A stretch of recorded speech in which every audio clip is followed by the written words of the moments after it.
ઓમ ખેડૂત મિત્ર આ શું લઈને આવો છો? અલ્યા ભાઈ, કપાસનું વાવેતર ચાલુ થઈ ગયું છે અને ઘણા બધા ખેડૂત મિત્રો મને પૂછે છે કે ભાઈ બીજ માવજતમાં કરવું શું? તો ખેડૂત મિત્રો, બીજ માવજત તો તમે કરશો તો તમને સારામાં સારું રિઝલ્ટ મળશે, કારણ કે અમુક ખેડૂત મિત્રો બીજ માવજત કરતા જ નથી.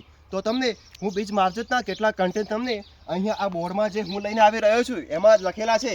તો પહેલું છે થાયો મેક્ઝમ 30%, જે એફએસ ફોર્મમાં આવે છે, અને બીજું છે ઇમિડા ક્લોરોપાઇડ, જે 48% આવે છે, અને ત્રીજું છે ફિપ્રોનિલ, જે એસસી ફોર્મમાં આવે છે, છતાં પણ રિઝલ્ટ આનું મળે છે. તો તમે આ 1, 2 અને આ ત્રણે તમારે ફૂગનાશક પાવડર જેમ કે કાર્બન ડાયઝેમ સાથે તમે મિક્સ કરશો તો તમને બેસ્ટમાં બેસ્ટ અને ઉત્તમમાં ઉત્તમ રિઝલ્ટ મળી રહે છે.